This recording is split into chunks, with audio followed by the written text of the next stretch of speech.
Assalamualaikum Pak. Waalaikumsalam. Ya, Bu Ida. Monggo Pak, ini rencana pembelajaran saya Hmm, untuk observasi pembelajaran yang akan saya lakukan hari ini. Melihat dari modul ajar yang Ibu berikan, yang awal yang saya tanyakan mengenai tujuan pembelajaran, Bu Ida.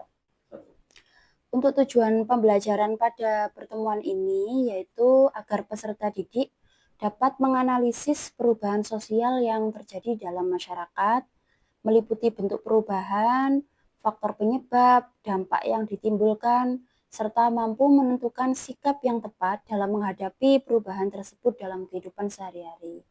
Kemudian untuk kompetensi, Bu, atau capaian pembelajaran, kira apa ya yang menjadi fokus utamanya pada observasi?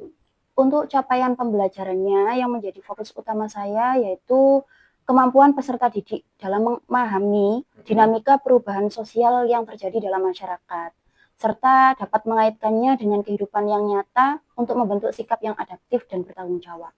Kalau saya melihat di modul ajar sini kan nanti ada beberapa fasilitas dalam pembelajaran. Satu contoh di sini Bu Yuda menggunakan modul, bisa digambarkan mengenai hal tersebut, Bu Yuda? Bisa Pak. Iya. Untuk rencana pembelajaran yang akan saya lakukan ini dengan menggunakan pendekatan pembelajaran mendalam. Ya. Terus saya juga sudah menyiapkan media pembelajaran yang berupa PowerPoint. Saya juga sudah menyiapkan gambar dan video untuk stimulus sebelum ke sesi diskusi, menyiapkan untuk ice breaking dan juga LKPD untuk tiap kelompok, dan menyiapkan beberapa soal berbasis HOTS untuk asesmen sumatif di akhir pembelajaran. Berkenaan dengan model Bu Yuda atau metode pembelajaran? Model pembelajarannya yaitu menggunakan problem based learning, Pak. Pembelajaran berbasis masalah. Terus untuk metodenya dengan menggunakan diskusi kelompok, tanya jawab, dan presentasi. Kemudian dengan pemilihan seperti yang sudah disebutkan Bu Yuda, kira-kira apa alasannya kok memilih seperti itu? Karena saya menginginkan supaya peserta didik itu mampu untuk berpikir kritis, aktif, serta mampu untuk memecahkan masalah yang nyata yang ada di sekitar mereka. Jadi untuk melalui studi kasus ini, peserta didik itu dapat mengaitkan materi dengan kehidupan mereka sehari-hari. Konteks waktu ya. Okay. Nah, dalam proses pembelajaran nanti, Bu Yuda, saya ingin mengetahui gambarannya, bagaimana rencana aktivitas siswa selama pembelajaran observasi nanti. Pada awal pembelajaran, saya melakukan apersepsi dan memberikan pertanyaan pemantik. Terus setelah itu, peserta didik itu mengamati video tentang perubahan sosial dan melakukan diskusi awal. Yeah. Sedangkan pada kegiatan intinya, peserta didik dibagi ke dalam kelompok untuk menganalisis studi kasus yang sudah ada di LKPD. Setelah itu, menyusun hasilnya dalam bentuk peta konsep atau infografis. Okay. Setelah itu, kelompok mempresentasikan hasilnya dan kelompok lain memberikan tanggapan. Untuk di akhir pembelajaran, nanti peserta didik melakukan refleksi dan menyimpulkan materi. Ya. Sesuai dengan pembelajaran deep learning ya, berkenaan dengan diferensiasi. Apakah ada strategi diferensiasi dalam arti mungkin kontennya, proses, atau produk nanti setelah pembelajaran yang akan Ibu terapkan di dalam kelas? Ada Pak. Ya. Salah satunya yaitu nantinya akan ada diferensiasi produk, karena peserta didik itu dapat memilih di LKPD-nya itu mereka dapat memilih nantinya akan membuat peta konsep atau infografis. Jadi pasti nanti untuk produknya setiap kelompok ini akan berbeda. Ya. Terus diferensiasi konten juga, karena untuk pemilihan studi kasus itu nantinya tiap kelompok tidak sama. Berarti sudah disediakan kertas plano ya, sebagai hasil diskusi kelompok. Oh ya. Baik, terima kasih atas penjelasannya.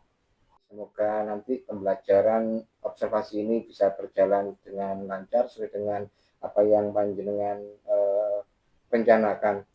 Saya ucapkan terima kasih, Ida. Iya Pak, sama-sama. Assalamualaikum warahmatullahi wabarakatuh.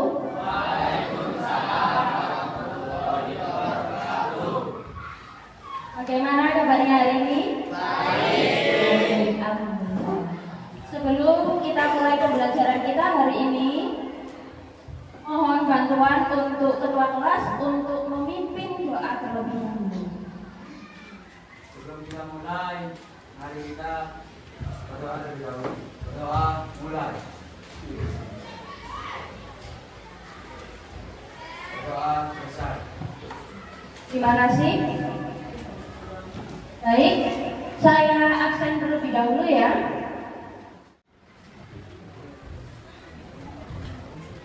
Ahmad Maulana Nazaruddin, Adianti Tiarapti, Azahra, Cica Valencia, nomor 34.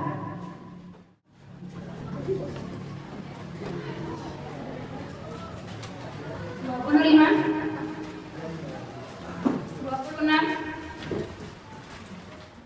Sebelum kita mulai pembelajaran kita hari ini, kita ice breaking dulu ya, biar lebih semangat dan nantinya biar lebih fokus dalam mengikuti pembelajaran. Silakan berdiri dulu semuanya. Gerak semua ya.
Baik, silakan duduk dulu.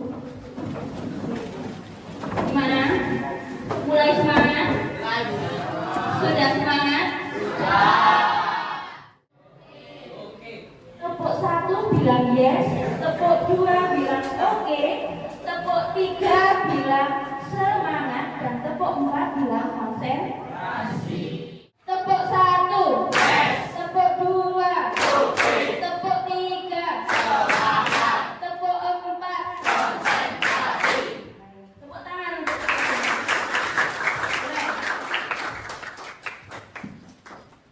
sosial dalam masyarakat yang majemuk serta dampaknya terhadap integrasi bangsa.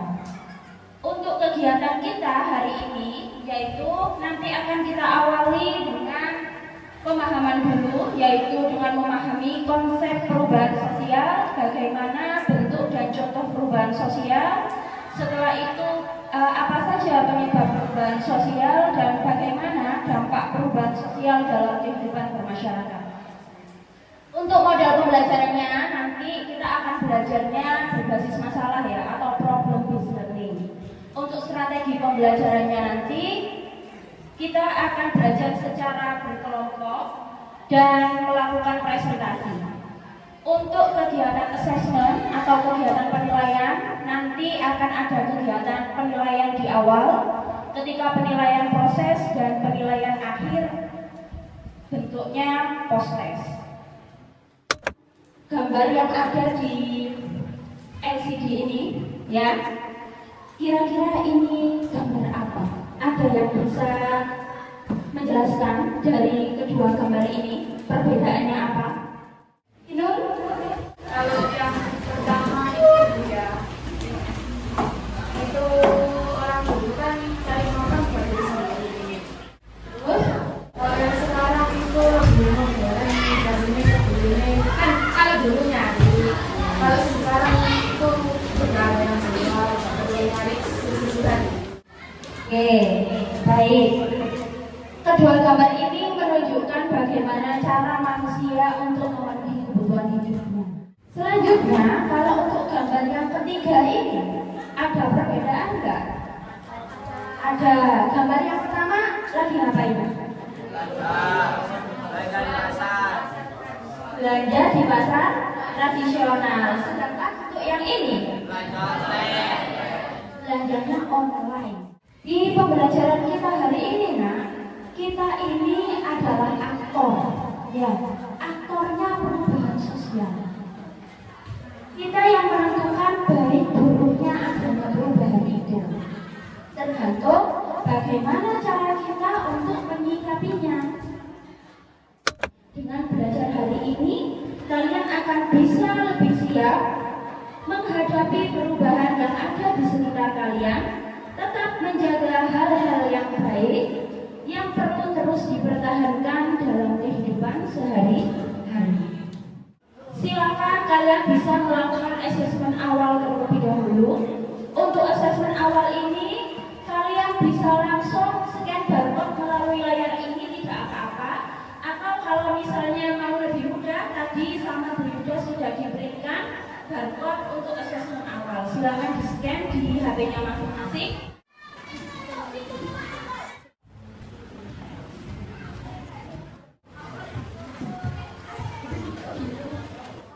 Selanjutnya kita lihat video dulu. Nanti silakan akan kita analisis bersama-sama. Teologi mungkin kita bangunkan dengan suara alarm di HP kita. Mungkin melek di pinggir kasur, buka HP dulu, update media sosial. Dan habis mandi langsung berangkat ke sekolah naik ojek online. Dan kalau mau jajan tinggal makan. Semua lewat HP kita. Sekarang ini ibaratnya bangku udah masuk ke HP kita. Dan karena smartphone udah bisa ngelakuin apa aja, banyak juga orang punya lebih dari satu. Saking banyaknya pengguna HP, kalau semua smartphone aktif di dunia dijejerin, barisannya bakal muterin bumi 10 kali. Sungguh sangat banyak. Terima kasih sudah nonton Kopi. Hai, video apa yang barusan kalian lihat?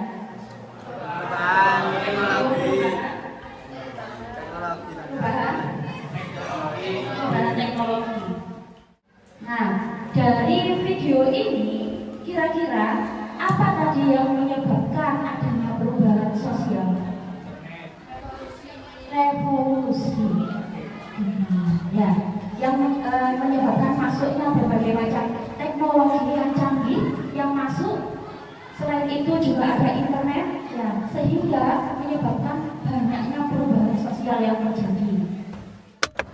Perubahan sosial ini adalah proses bergesernya pola pikir, sikap, dan perilaku masyarakat dari waktu ke waktu. Bentuk-bentuknya perubahan sosial ada berapa, anak? Ada 4. Apa saja?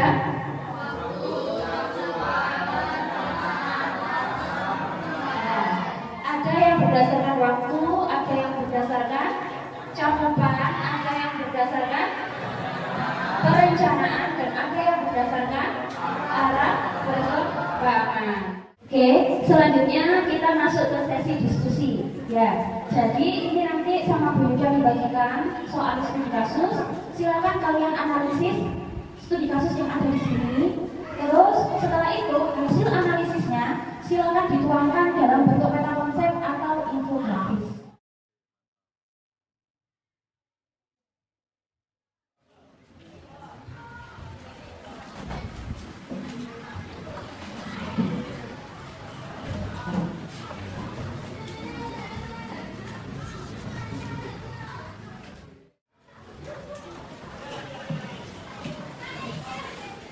Peta konsep dan infografis, kalian bisa menggunakan kertas A3 yang sudah Yuda bagikan. Dan untuk sumber belajarnya, kalian bisa menggunakan e-book ya, atau flipbook yang sudah ada scan barcode-nya di situ. Atau juga bisa menggunakan sumber belajar dari buku paket.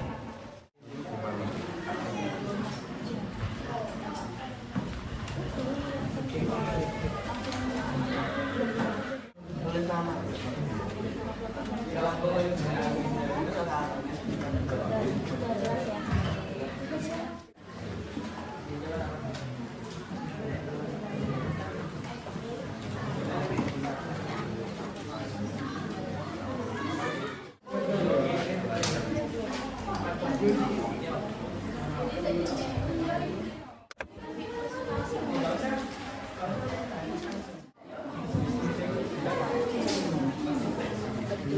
maju bernama kelompok 3. Beri tepuk tangan dulu untuk kelompok 3 biar lebih semangat. Assalamualaikum warahmatullahi wabarakatuh. Tadi kasus kami berjudul perubahan pola belanja di kota Harmoni.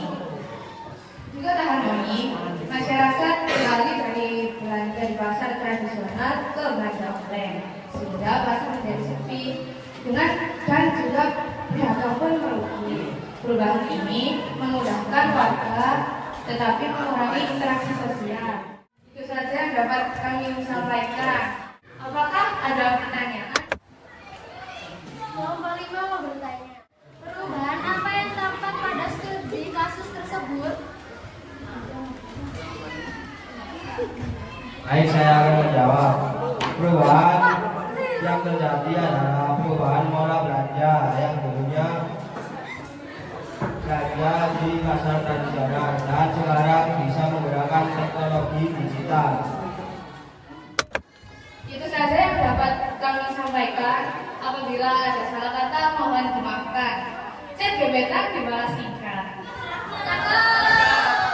Bikin hati jadi sedikit penat. Presentasi selesai, jangan dibuat berat. Semoga ilmunya bermanfaat dan bisa diingat. Untuk sesi selanjutnya adalah kegiatan post-test. Silakan kalian langsung scan barcode post-testnya. Dikerjakan dengan sebaik-baiknya ya.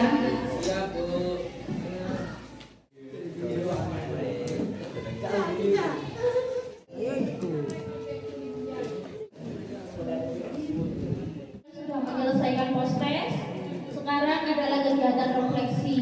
Jadi apa yang sudah kamu lalui hari ini, ya, apa saja yang sudah kamu pelajari hari ini.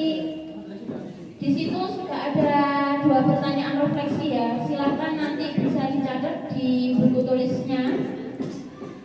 Apa yang telah kamu pelajari hari ini tentang perubahan sosial, dan perubahan sosial apa yang sudah kamu alami dan sikapmu untuk menghadapinya.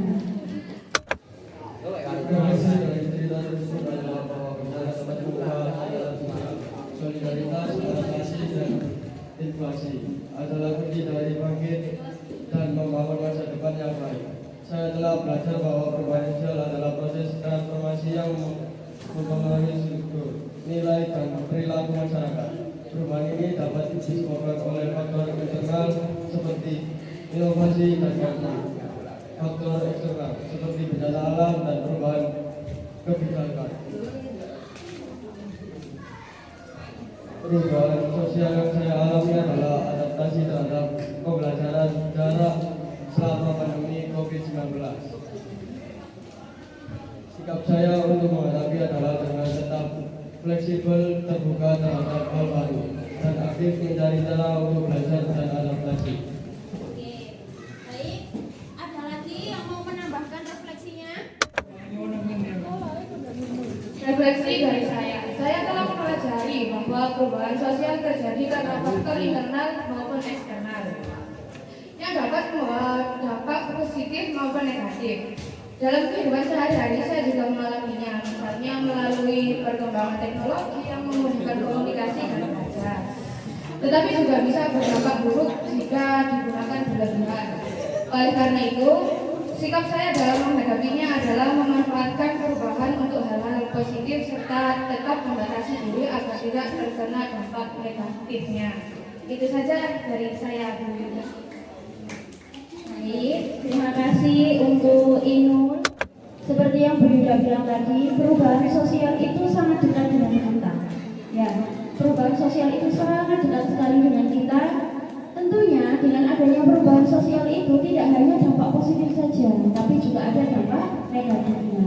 Dan kita ini adalah sebagai aktornya, ya, yang menentukan baik buruknya adanya perubahan itu terkait bagaimana kita bisa menghadapinya, ya, dan menyikapinya. Anak-anak, bagaimana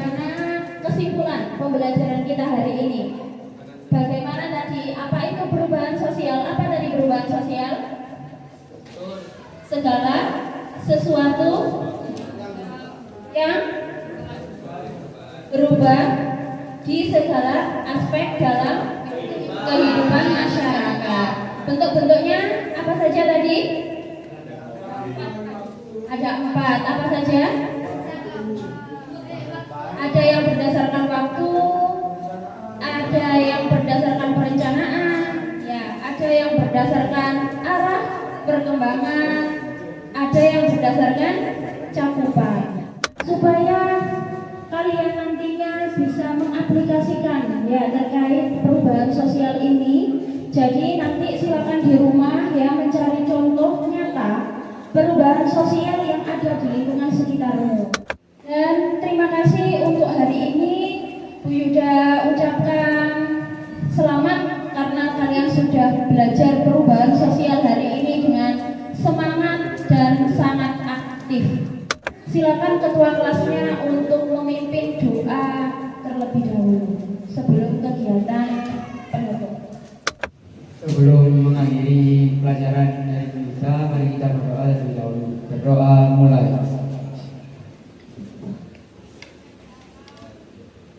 Berdoa selesai. Baik anak-anak, terima kasih untuk hari ini. Semoga ilmu yang kalian dapatkan hari ini bermanfaat. Ya, Assalamualaikum warahmatullahi wabarakatuh. Waalaikumsalam warahmatullahi wabarakatuh.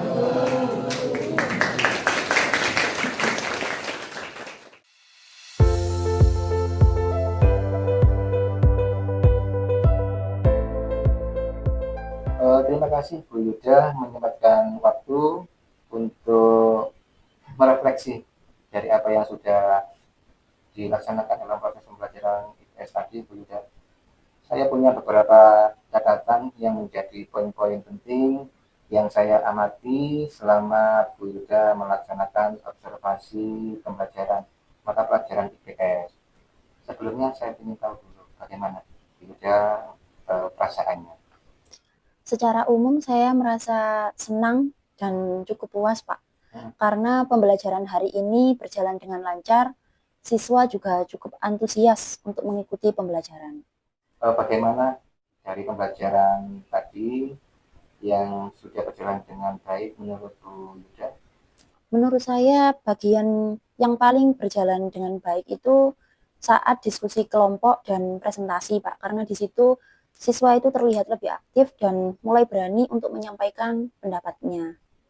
Mengenai tujuan pembelajaran yang sudah Bu Yuda sampaikan di diskusi awal, dari rencana ini sudah tercapai menurut Bu Yuda? Kira-kira apa indikatornya kalau memang itu tercapai? Kalau saya lihat secara umum, Pak Angge, untuk tujuan pembelajaran itu sudah cukup tercapai. Nah, ini ditunjukkan dengan siswa itu yang sudah bisa mengidentifikasi perubahan sosial, terus menjelaskan penyebab serta dampaknya, dan juga mereka itu sudah mulai untuk mencoba memberikan solusi dari studi kasus yang tadi saya berikan di kelas. Menurut Bu Yuda, metode yang panjenengan pilih ini apakah sudah efektif? Kalau menurut saya sudah efektif, Pak. Ya. Karena saya itu memilih model problem based learning ini karena materi ini memang cocok untuk dianalisis melalui kasus. Jadi siswa itu bisa lebih aktif lagi dan tidak hanya mendengarkan materi saja. Kalau menurut Bu Yuda, tingkat keaktifan dan juga keterlibatan siswa dalam atau selama pembelajaran ini bagaimana? Untuk keaktifan siswa secara umum, terutama saat kegiatan diskusi, ya walaupun memang masih ada beberapa yang masih perlu didorong agar lebih berpartisipasi lagi. Untuk yang lainnya, insya Allah sudah aktif. Kira-kira bagaimana menurut Bu Yuda rencana tindak lanjut mengatasi ada beberapa siswa, kalau melihat di beberapa kelompok ini masih ada. Ini bagaimana rencana Bu Yuda untuk mengatasinya? Ke depan mungkin saya akan mencoba lebih melibatkan mereka, Pak. Misalnya dengan memberikan peran khusus dalam kelompok atau menunjuk mereka secara langsung. Apakah Bu Yuda sambil berkeliling mendampingi setiap kelompok ini juga melakukan penilaian? Iya Pak, Ya. saya juga melakukan penilaian karena memang yang saya lakukan itu penilaiannya itu tidak hanya hasilnya saja, melainkan proses dan hasil. Dua jenis. Ada dua jenis, yaitu dari keaktifan saat diskusi, terus hasil LKPD-nya, dan juga tes di akhir pembelajaran. Ini seumpama Bu Yuda ya, pembelajaran ini diulang. Kira-kira Bu Yuda nanti dalam proses pembelajaran berikutnya, kira-kira apa yang menjadi titik utama untuk perbaikan dalam pembelajaran selanjutnya? Kalau misalnya pembelajaran ini diulang, Pak, saya ingin lebih memperbaiki lagi untuk manajemen waktu. Dan mungkin mencoba strategi baru agar semua siswa itu bisa lebih aktif lagi. Demikian Bu Yuda, saya mohon maaf kalau ada beberapa hal yang kurang berkenan. Semoga proses pembelajaran tadi menjadi cerminan pembelajaran Bu Yuda selanjutnya. Terima kasih Pak atas arahan dan bimbingan Bapak. Saya mohon diri. Ya. Assalamualaikum. Waalaikumsalam.